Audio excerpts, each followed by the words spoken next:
Existem gráficas que não utilizam, né, alguns produtos químicos, né, não tem exposição a risco químico. E aí, quando eles vão avaliar, quando eles vão definir esse grau de risco, né, do KINAI, eles definem por amostragem. Então, as empresas que fazem atividades de telha, por exemplo, né, então elas fazem telha de fibrocimento, então elas têm grau de risco 4, né, então, não só telhas, desculpa, mas qualquer produto que seja base de material fibrocimento, então, eles têm grau de risco 4.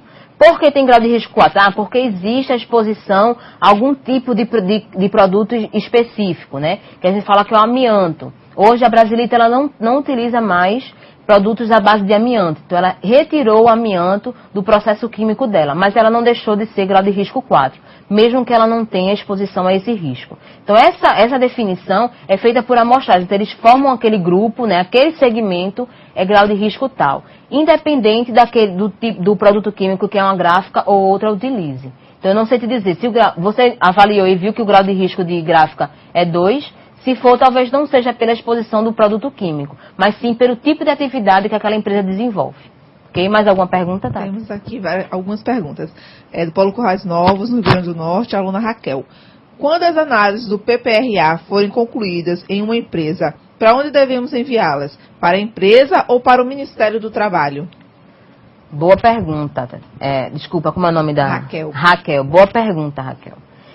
Então, quando a gente faz o PPRA, ele deve ser arquivado na empresa. Ele não vai levar ele para nenhum outro lugar. Isso é um programa da empresa que tem que ser arquivado e tem que ser acompanhado pela pessoa responsável. Quer seja o empregador ou alguém que ele designe para isso. Empresas que têm técnico de segurança, provavelmente quem vai fazer o acompanhamento é o técnico de segurança. Mas se não tem técnico de segurança, ele vai ter alguém responsável para que faça o acompanhamento, ou seja, para que ele faça que o cronograma que foi definido seja atendido. Então ele fica arquivado dentro da empresa. Sempre que solicitado pela Superintendência Regional do Trabalho, né, pelo fiscal, ele deve ser apresentado. Certo? Então, qual é o prazo de arquivamento? Então, quanto tempo tem que arquivar esse tipo de documento, né, esse PPRA?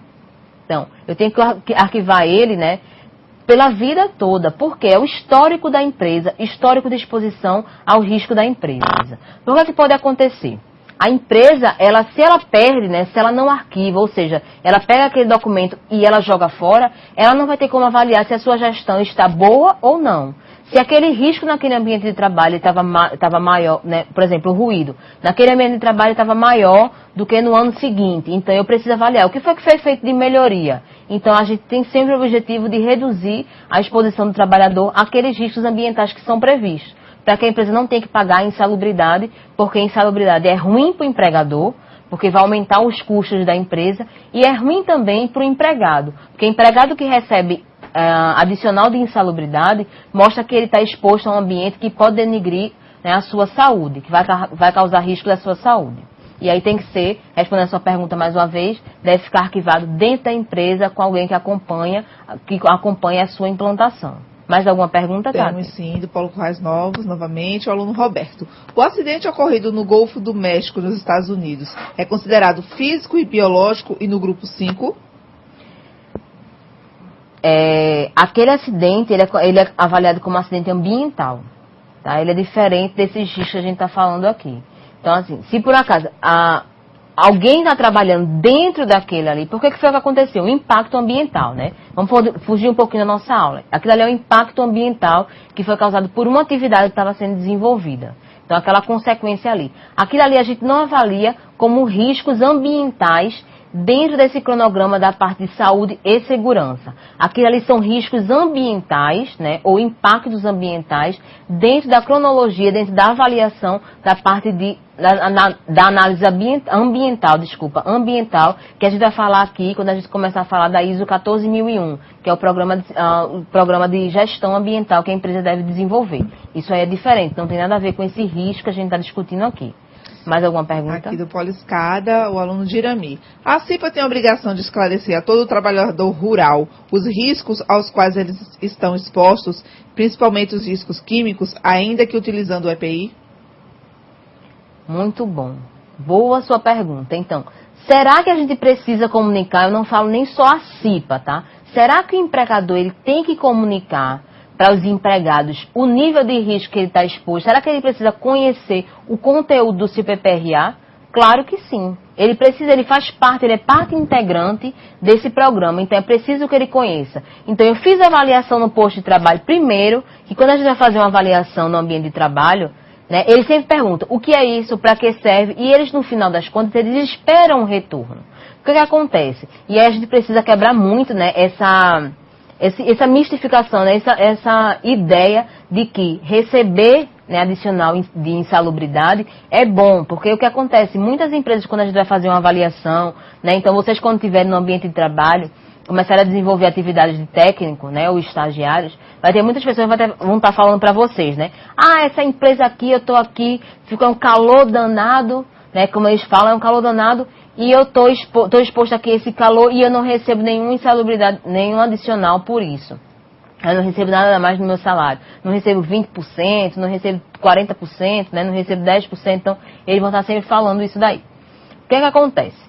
Então, se a empresa ela tem, né, aquela situação ali que vai estar expondo o trabalhador, isso é uma forma muito negativa. E a gente precisa mudar essa cultura. Então, como é que eu vou fazer para mudar essa cultura desses funcionários?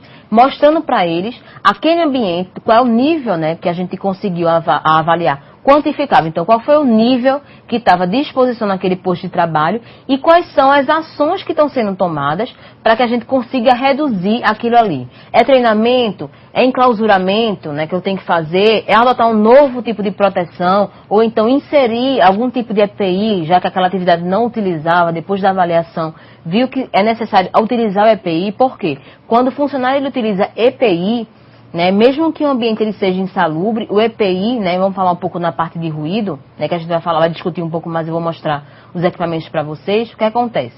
O nível de ruído é 85 decibéis para 8 horas de trabalho. Então vamos supor que no posto de trabalho ele esteja exposto a 86 decibéis. Opa, passou do que a norma fala, que é 85 decibéis. Se eu entrego um protetor auricular, né, uma proteção auditiva para esse trabalhador, eu vou conseguir atenuar no mínimo 10 decibéis. Então eu vou conseguir entrar, né, vou chegar a 76 decibéis, por exemplo, então eu vou tornar aquele ambiente vai ser insalubre. Mas o meu funcionário ele não vai estar exposto à insalubridade.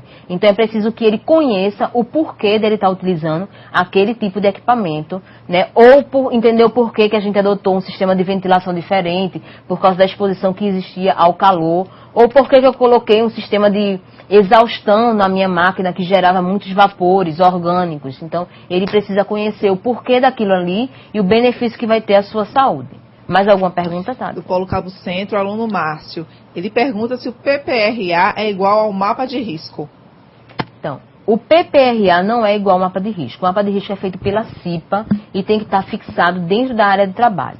O mapa de risco, todos os riscos que são avaliados ali, os riscos ambientais, ergonômicos de acidentes, eles são avaliados de forma qualitativa. Então, a CIPA ela vai lá, junto com os empregados, avalia, né, dos postos de trabalho, diz, eu acho que aqui o ruído é baixo. Então, ela vai lá e coloca risco baixo, faz aquela bolinha e coloca risco baixo. É diferente do PPRA, porque no PPRA, se você identifica que tem exposição aos riscos físico e químico, por exemplo, automaticamente você vai ter que fazer uma análise quantitativa. Eu não vou ter apenas qualitativa. Eu acho que é assim. É preciso que a gente tenha quantitativamente quanto, né, eu tenho dentro daquele ambiente que eu estou expondo o meu trabalhador. Então, isso é a diferença. Então, o mapa de risco é aquele mapão que eu vou colocar na área. Já o PPRA não. O PPRA ele é um programa onde eu vou fazer o reconhecimento, a avaliação, vou monitorar aqueles riscos e vou definir um plano de ação para que eu consiga reduzir, controlar, mitigar, não importa o que eu vou fazer, mas é preciso que eu defina um cronograma para que eu consiga melhorar a minha gestão dentro daqueles riscos que foram avaliados. Mais alguma pergunta, Tati? Não temos mais nenhuma outra dúvida. Então vamos lá, vamos voltar à nossa aula. Então deixa eu falar para vocês um pouco, né, da tabela de exposição referente, né, aos decibéis que eu falei para vocês na NR15. Então o que é que a NR15 fala? Né, coloca aí, por favor, Billy. Então exposição aí, gente, é com um S só, tá? Foi um erro de digitação. Então o nível de ruído que a norma fala para 8 horas de trabalho, ela diz que o funcionário tem que estar exposto a 85 decibéis. Então é isso que a norma diz. 8 horas de trabalho, 85 decibéis. Na questão, né, do conceito prevencionista, né, que a gente já avalia, eu não vou esperar que o posto de trabalho chegue a 85 decibéis para adotar medida de controle, para adotar um EPI, para conseguir fazer que um EPC eficaz, eficiente, para que eu consiga reduzir aquela exposição. Então, eu não vou esperar chegar em 85 decibéis. A gente já define como nível de ação 80 decibéis. Opa, chegou em 80, está na hora de a gente tomar uma ação para a gente conseguir reduzir aquela exposição naquele ambiente de trabalho. Porque de 80 para 85...